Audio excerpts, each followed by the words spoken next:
Hello viewers, আসসালামু আলাইকুম। আমি আবারও আপনাদের সামনে উপস্থিত হতে পেরেছি।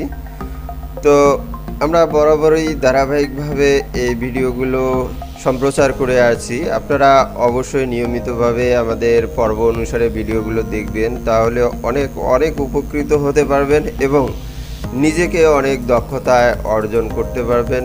সরাসরি আমরা এই মাইক্রোসফট প্রোগ্রামে প্রবেশ করি।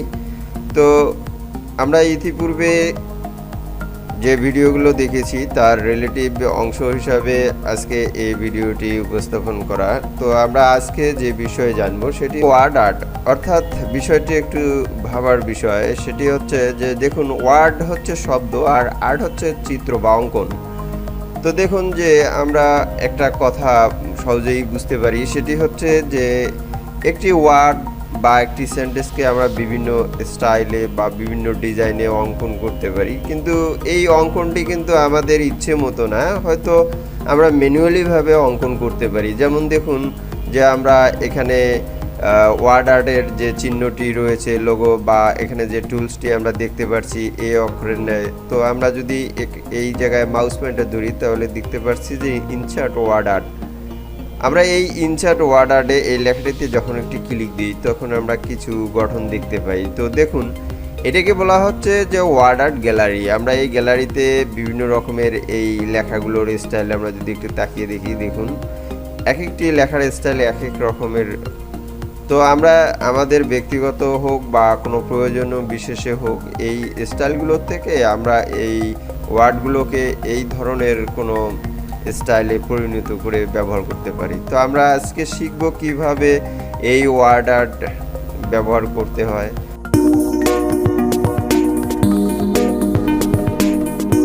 তো সর্বপ্রথম আমি যে ওয়ার্ড আর্টটি নিয়ে আপনাদের সামনে উপস্থাপন করব সেটি মূলত আপনারা একটু খেয়াল করলেই বুঝতে পারবেন।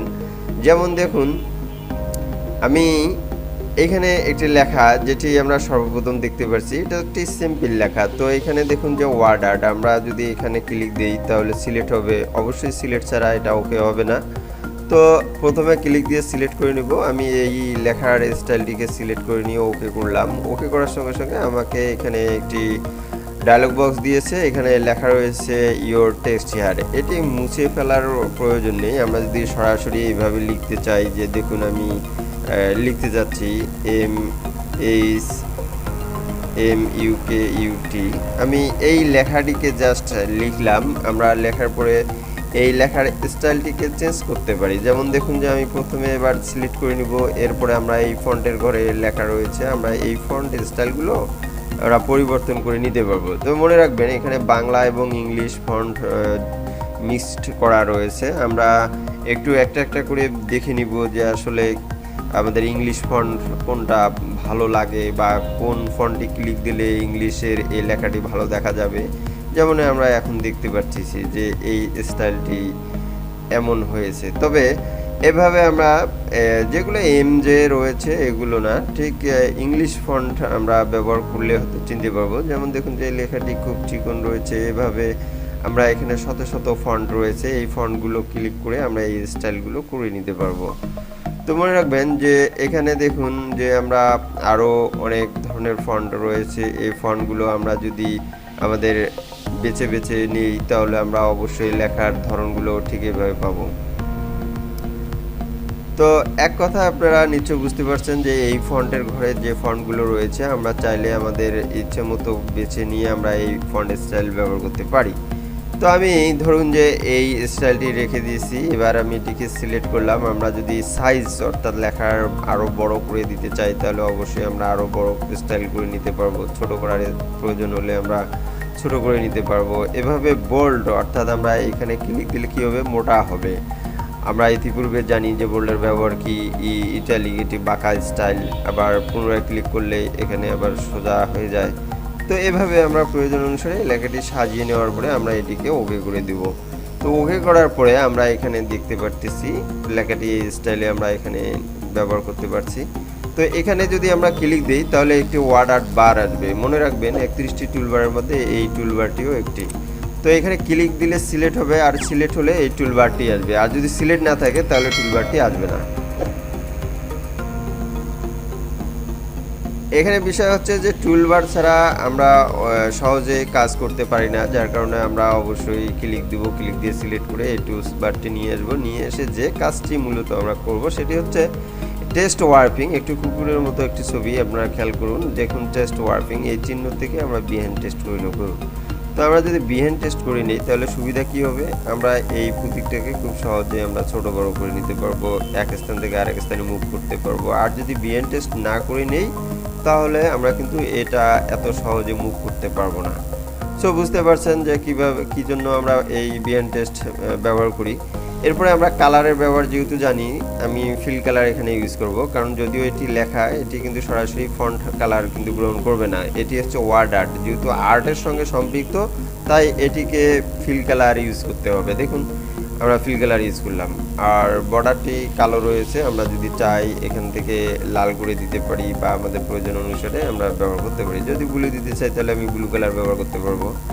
তো এভাবে লাইন কালার ইউজ করলাম। তো এটি হচ্ছে একটি স্টাইল, আমরা এই স্টাইলের পরে আবারও যদি একটি স্টাইল তৈরি করতে চাই তাহলে আবারও গ্যালারিতে আসবো। এভাবে আমি আরেকটি দেখে দিচ্ছি যে এখানে একটু বাঁকা কোনাকুনি এই স্টাইলটি আমরা যদি ক্লিক করি তাহলে আমরা আবারও এখানে যদি প্রয়োজন অনুসারে আমরা এখানে টাইপ করি তাহলে দেখতে পারবো যে এখানে ওই লেখার স্টাইলটি ঠিক এমনই রয়েছে। তো পূর্বের ন্যায় যদি আপনারা চান তাহলে এখানে ফন্ট স্টাইল চেঞ্জ করে নেবেন, আমি আর স্টাইল দেখে দিলাম না। তো আবার বোল্ড করার ইচ্ছা হলে বোল্ড করে নেবেন, ফন্ট সাইজ বাড়ার দরকার হলে বাড়িয়ে নেবেন। এভাবে নেওয়ার পরে আপনারা এটিকে ওকে করে দিবেন।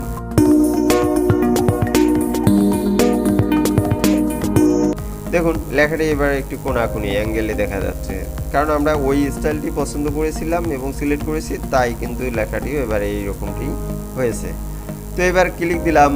আগেই বলেছি যে এটি কিন্তু চাইলে মুভ করা যাবে না এই অবস্থায়, কারণ এটি ক্লিক দিয়ে সিলেক্ট করতে হবে, সিলেক্ট করলে এরকম কালো দাগ আসবে, এরপরে বারটি আসবে, এই বারে আমরা অবশ্যই বিহাইন্ড টেস্ট আবারও করে নিব। এরপরে আমরা যদি এই মিডল স্টেপ ধরে যদি আমরা এদিকে ডানে টান দিই তাহলে লেখাটি বড় হয়ে যাবে। কিন্তু এটি এই স্টাইল, লেখাটি বাঁকা, এই স্টাইলেই এটা ইউজ করতে হয়, তাই আমরা এই স্টাইলগুলো ক্ষেত্র বিশেষে প্রয়োজন বিশেষে আমরা ব্যবহার করে থাকবো। আর কালারের নিয়ম হচ্ছে সেম আগের মতোই, আমরা এখান থেকে কালার ইউজ করে নিব, লাইন কালার এটিও ইউজ করতে পারবো। যদি দুটি কালারে দিই তাহলে তো লেখাটি এক কালারই দেখাবে।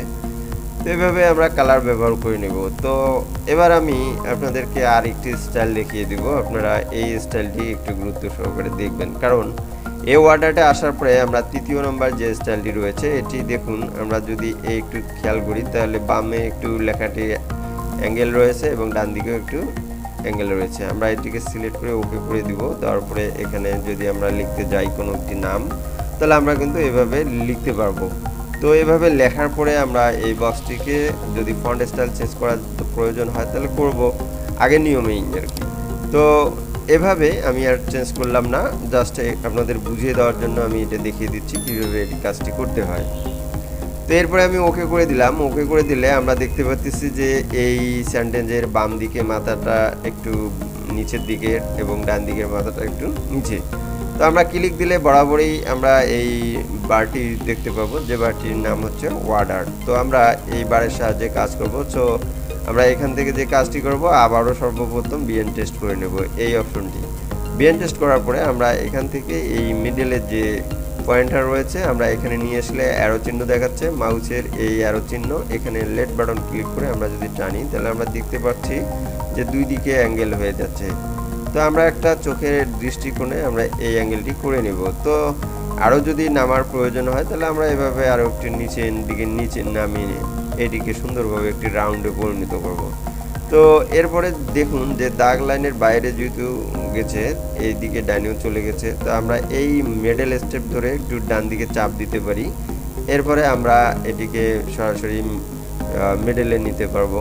তো যেমন দেখুন যে এইখানে না, এই হলুদ পয়েন্টারে আপনারা ক্লিক দেওয়ার প্রয়োজন নেই, অনেক সময় হলুদ পয়েন্টে যদি ক্লিক দিয়ে কাজ করি তাহলে হয়তো লেখাটি অনেক ডিসব্যালেন্স হয়ে যায়। তো এর থেকে বরং আমরা যদি ডান দিক থেকেই লেখাটি একটু চাপ দেই, দেওয়ার পরে এখানে বা আমরা এই লেখার যে কোনো স্থানে মুভ টুলের মাধ্যমে এভাবে মাউস পয়েন্টার ক্লিক করলে আমরা এখান থেকে স্থানান্তরিত করতে পারি।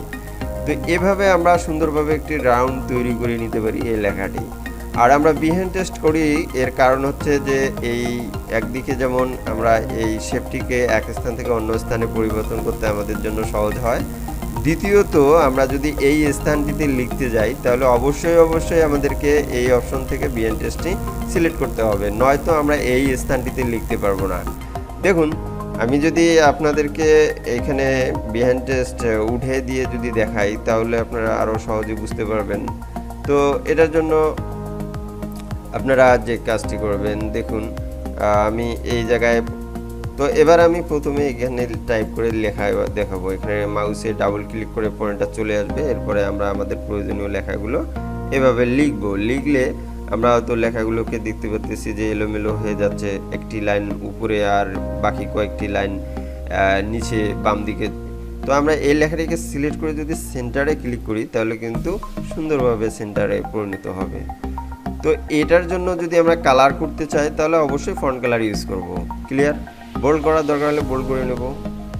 তো এইটাতে কালার করার জন্য, আমরা এই লেখাটা কালার করার জন্য অবশ্যই ফিল কালার ইউজ করব। সেক্ষেত্রে কিন্তু আমাদের এখানে এই ফন্ট কালার ইউজ করা যাবে না। তো আশা করছি আপনারা এই ওয়ার্ড আর্টের যে স্টাইলগুলো রয়েছে এই স্টাইলগুলো আপনারা দেখে বুঝতে পারবেন। তো বন্ধুরা, একটু ভিডিওগুলো ভালোভাবে যদি আপনারা পর্যবেক্ষণ করেন এবং বোঝার চেষ্টা করেন তাহলে অবশ্যই আপনারা এই ধরনের অঙ্কনগুলো এবং এই ওয়ার্ড আর্টের কাজগুলো করতে সক্ষম হবেন।